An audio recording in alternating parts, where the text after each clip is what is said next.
Richard here, Clutches and Crafts Plus, shooting an intro for the next portion of what was originally too long of a series, complaints, problems, and solutions on me dealing with outdated manuals, instructions, ranting about how outdated the instructions are for the alignment process, and then dealing with some hole sizes and variations, a manufacturer's defect that I was unaware of that allowed me to free up my table. At the end of that, I'm ready for alignment. So that's here where we are now, and I'm about to move into the process with a scratch rod method on the miter, which is in the manual but on a saw blade there, and in videos and sort of common knowledge within the ShopSmith world to use a sanding disc. But in the manuals it doesn't even talk about some other variations there. Anyway, we're going to see what we can do with that standard one rod method, see how accurate I can manage to do with it, make some comments on what you think I'm doing wrong, and maybe I can come up with some plus methods, some things that I might help to add to the scenario to hopefully offer why, even improved, it's still questionable at best. Like, subscribe if you're returning. Thanks for coming back. If this is new to you, please drop a comment, subscribe, give me a thumbs up. I really appreciate it. All right, real quick before I proceed, because I brought it back up to flat and realized I hadn't done the one thing I did earlier to demonstrate how much movement I had in the front, and because the rear bolts were wide and the holes were small for whatever reason, this is basically what I had movement in the back because it was pinned more or less in one spot. But now I have lots of play on both ends. The table moves evenly, and I will absolutely be able to flip this up and find level, not level, but parallel.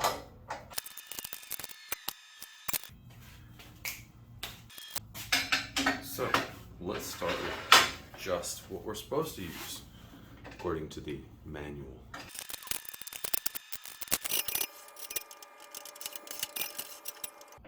What I'm feeling as an indication that I still need to go further this way is that I am feeling resistance of the tip coming on to the surface from the edge, meaning that there's too much. So this is just a whole lot, and this is one of the reasons why I'm like, really, is this the best way we've got to tap and slide?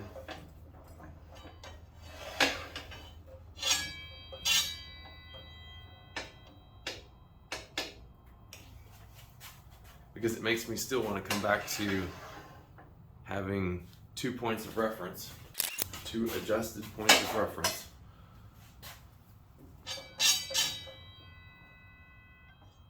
Because that one's still, it's rubbing, but I still feel like there's more resistance coming onto the surface than there is.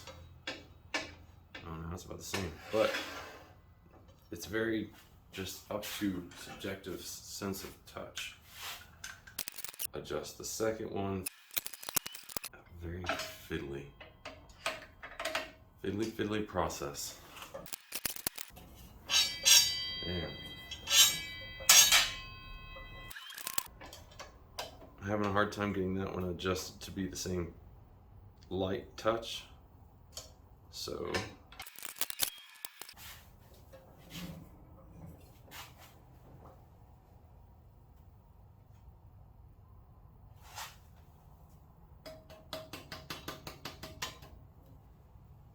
what I did was I used the face to push the table away against the rods, so I had a gap, and now have just tapped it back into contact.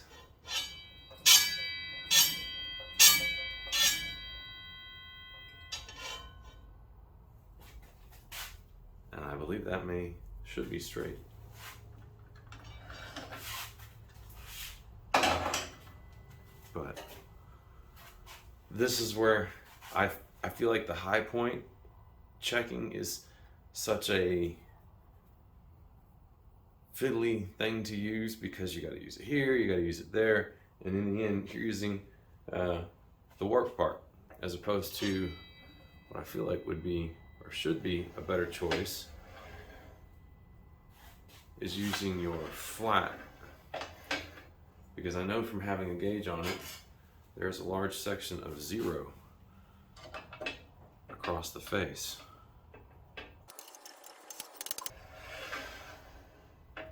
So I'm on the 0, and I've got no touch until just at the last moment on this one low side. But I know, because I've measured it, that it's not as low as the other side. This is my 0 and this is a 5. It's 5 higher than the low, as opposed to these others that are 18, 17 and a half. They're very close to each other, but there's a massive valley in between them. So I feel like I'm pretty good right here. I think I'm going to tighten it down and then some, and then switch to my micrometer. So, and this is another one of those reasons why I felt like this was beneficial. The other problem I had, because it was pinned and fighting me, it didn't have range of motion, was that when you go to tighten it, it feels like it wants to shift. And you tighten some and you come back and have to adjust it, but maybe not anymore. Now, with this kind of Allen, because of that head in there, you can actually get in from the side to the back nuts and just gently set them a little bit. You can't go in full torque in it, but it does allow you to at least snug them down some.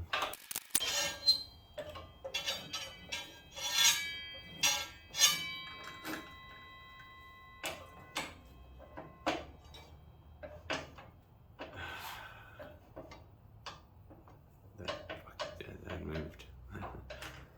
Definitely. It is too tight back there. That's what I'm saying. It's just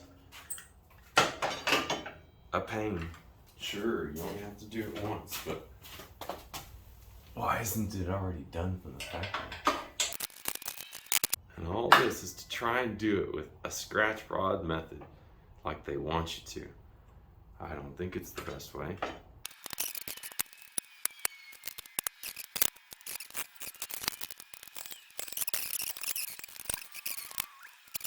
Bring these in.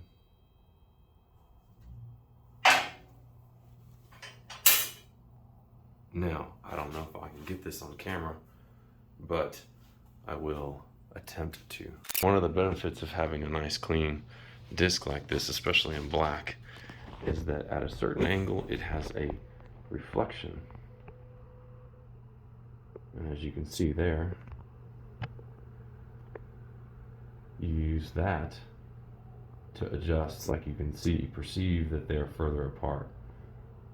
Even at this angle, like over here, as they come closer, this gap is doubled because of the reflection, and therefore you just have better, more precise control over how close or quickly you bring it up to the surface. And when they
fingers crossed that I can tighten this. Did it stay? Okay, that's good. still feel like I'm a little hard on this side, but we'll put a micrometer on it in a minute.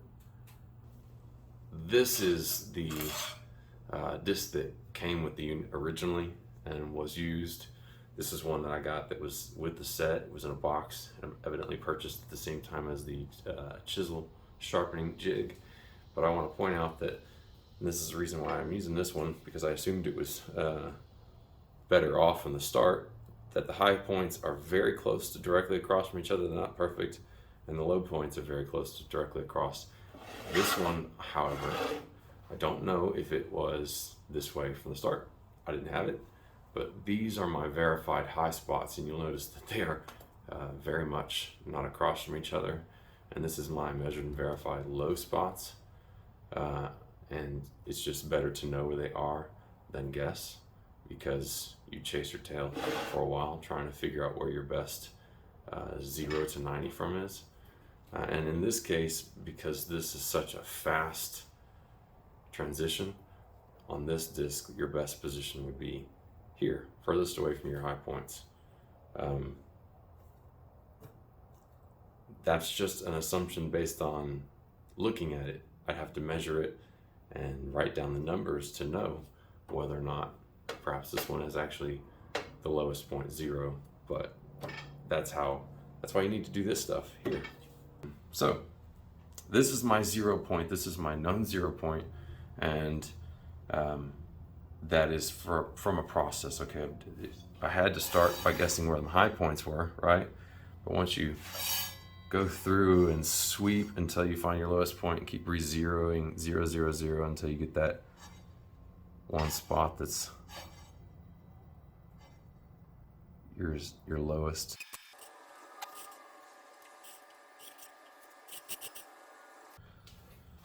All right.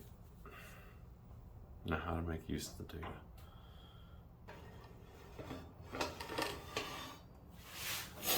So it's set to just barely skim across the top of the hole. It does, as you see, fall through a screw if it's in the way, but I can also manage to just skip right across. So now our 0 in our new reference scenario.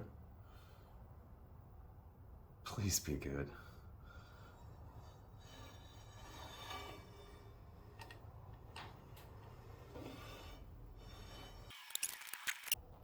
Not what I would call good.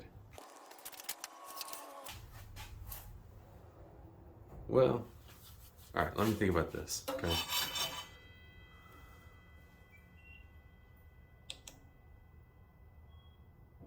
It may actually be good because from our measurements, we know 0 and 4.55 somewhere in there. So this end is higher automatically. So how can I expect to sweep across this face from a 0 to a 5 and have it be straight? How is there a measurable?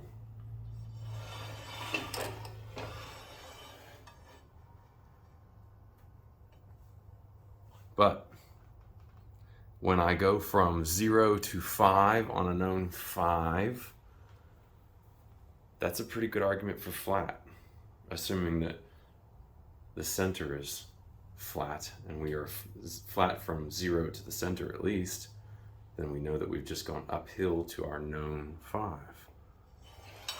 So let's come to closer to the face of the actual spindle.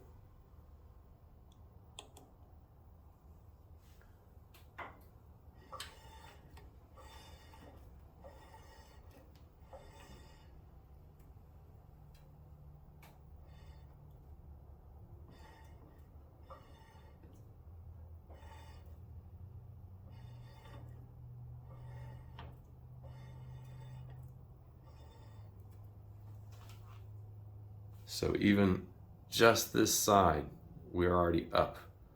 We're already seeing indications of an uphill there. So really it seems like our best range of a flat to go by.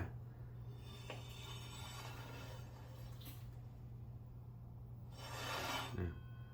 Is from here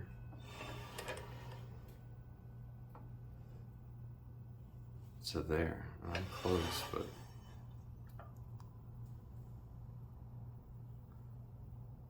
so from our known 0 to our edge 1.5.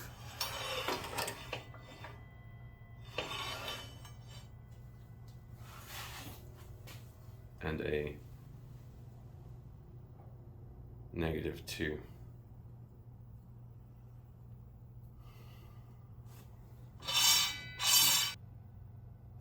How can you make it alignment? This thing's not flat. These things should be aligned at the factory, okay? Absolutely aligned at the factory with a master disc that has had all the effort put into making sure that their reference is absolutely flat. To try and leave it on something like this that has such a degree of variance from one side to the other already is just, I don't know what it is. That this difference in height here is not an aspect of my bearings or anything like that. That it's not like the high spot's not over here and really not there because something's out of kilter on the unit itself. So something as simple as just that very gentle 90-degree turn. If you take your time, you can make sure it's done. 17.5.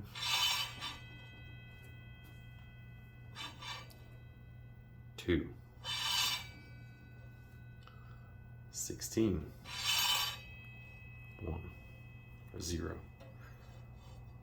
So, I don't know what that really says for us. The argument that these things, these style of tapers are fantastic because clearly it moves relative to where it's set on the spindle, but the numbers are consistently low, high, low, high.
Well, I think it's straight.